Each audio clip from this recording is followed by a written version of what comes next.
दोस्तों, जमीन में खुदाई करके सोना निकालने के प्रोसेस के बारे में तो आपने सुना ही होगा, लेकिन क्या कभी आपने बहती नदी में सोना पाए जाने के बारे में सुना है? जी हाँ, अब तक आप लोगों ने पानी से बहती नदियां देखी होंगी, लेकिन आज के इस वीडियो में हम आपको जिन नदियों के बारे में बताने जा रहे हैं वहाँ पानी के साथ साथ सोना भी बहता चला जाता है। और ये नदियाँ कहीं और नहीं बल्कि हमारे देश भारत में ही मौजूद है, जिनसे हजारों टन सोना निकाला जा चुका है और अभी भी सोना इन नदियों से निकाला जा रहा है। तो कौन सी हैं ये नदियां और कैसे इनसे सोना निकलता है, इन सभी सवालों का जवाब जानने के लिए आप हमारे इस वीडियो में अंत तक जरूर बने रहिएगा। नमस्कार दोस्तों, स्वागत है आपका हमारे चैनल अनस्किप रियलिटी हिंदी में। दोस्तों, भारत में सोने को कितना महत्व दिया जाता है ये तो सबको पता है, ये किसी से छुपा नहीं है। इंसान चाहे जितना भी बड़ा फकीर क्यों ना हो, अगर उसने अपने हाथों में सोने की अंगूठी और गले में सोने की चैन पहन रखी है तो दुनिया उसकी वाहवाही जरूर करती है। और त्योहारों और शादियों की रौनक तो सोने के बिना तो अधूरी मानी जाती है। ऊपर से सोने के बढ़ते हुए दामों ने इन सारी चीजों का महत्व और भी ज्यादा बढ़ा दिया है।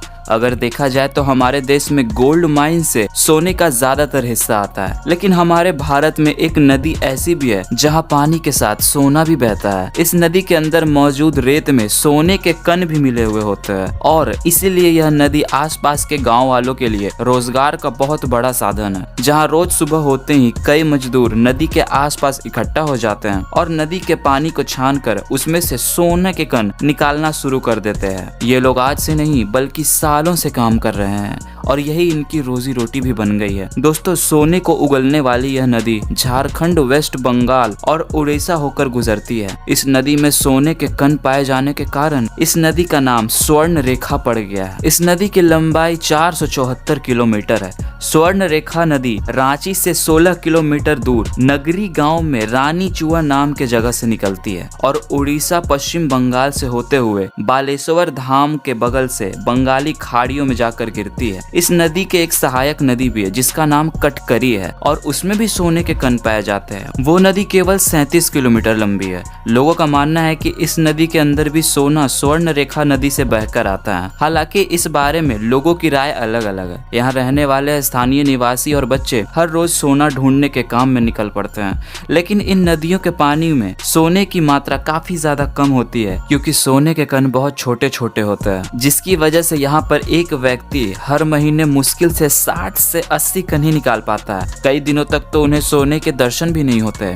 आपको बता दें कि सोने की एक एक कण की कीमत 60 से 70 रुपए के आसपास होती है। इससे ज्यादा कीमत इन्हें प्राप्त नहीं होती है। इस तरह ये लोग महीने भर पूरी मेहनत करते हैं और इसके बावजूद भी 6 से 7 हजार रुपए की कमाई कर पाते हैं। लेकिन इसका ये मतलब नहीं है कि सोने की कीमत कम है। असल में ये जो मजदूर सोना निकालने का काम करते हैं उन्हें बहुत कम पैसे दिए जाते हैं। हालांकि वही सोना आगे चलकर महंगे दामों में बेचा जाता है। अब दोस्तों, यहाँ पर एक अहम सवाल ये आता है कि आखिर नदी के अंदर सोना आता कहाँ से है।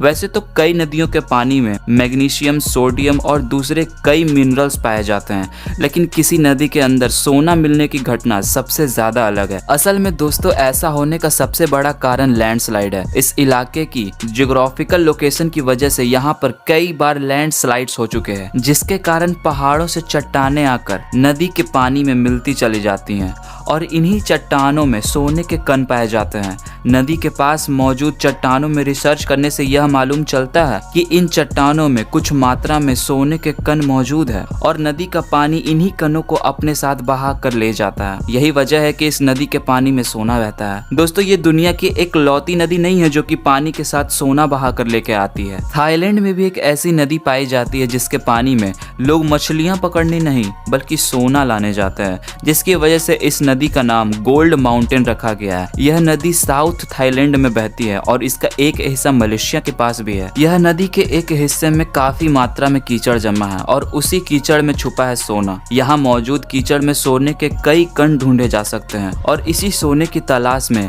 हर रोज लोग नदी में जमा हो जाते हैं और कीचड़ में सोने की तलाश करते हैं। हालांकि इस नदी में सोने के कण बहुत कम मात्रा में है, लेकिन सोना तो सोना होता है और उसकी चमक कभी फीकी नहीं पड़ती। इसलिए स्थानीय निवासी हर रोज सोना ढूंढने के लिए चले आते हैं और जिस दिन सोना किसी के हाथ लग जाता है उस दिन तो समझिए उनकी लॉटरी लग जाती है। इन दोनों नदियों के अलावा भी दुनिया में ऐसी कुछ नदियां मौजूद है जहां सोना पाया जाता है, और दिक्कत ये है कि नदियों से सोना ढूंढ निकालने में काफी मेहनत और समय जाता है। इसी वजह से केवल वही लोग नदियों के पास जाकर सोना ढूंढने का काम कर सकते हैं जिनके पास कोई काम नहीं होता और वो बेरोजगार होते हैं। ऐसे में सोना ढूंढकर लोग उसे बेचते हैं और अपना घर चलाते हैं। इसके अलावा कोई भी काम काजे इंसान नदियों में जाकर सोना नहीं ढूंढता है, क्योंकि सोने के जो कण होते हैं वो बहुत छोटे होते हैं और बहुत समय के बाद मिलते हैं। पर ये तो बात पक्की है कि अगर हाथों को छोड़कर इन लोगों ने किसी मशीन या डिटेक्टर वगैरह से सोना ढूंढना शुरू कर दिया तो एक ही दिन में नदी में पाए जाने वाला सारा सोना ढूंढा जा सकता है। लेकिन सरकार ऐसा कुछ करती नहीं है, क्योंकि उन्हें पता है कि इस तरह सोना ढूंढकर कई सारे लोग अपना घर चलाते हैं और अगर ऐसा कुछ किया गया तो उनके पेट पर लात पड़ जाएगी, फिर चाहे भारत में हो या फिर दूसरे देश में। यही वजह है कि ये काम इसी तरह सालों साल चलता रहा है और नदी से सोना निकलता रहा है। तो दोस्तों आज के लिए बस इतना ही। वीडियो आपको पसंद आया होगा तो लाइक जरूर करें और चैनल पे नए हो तो चैनल को सब्सक्राइब कर बेल नोटिफिकेशन जरूर ऑन कर दे। इससे होगा ये कि हमारे वीडियो के आने वाले नोटिफिकेशन आपको सबसे पहले मिलेंगे। हम मिलते हैं नए वीडियो में किसी नए टॉपिक के साथ। तब तक के लिए bye and thanks for watching.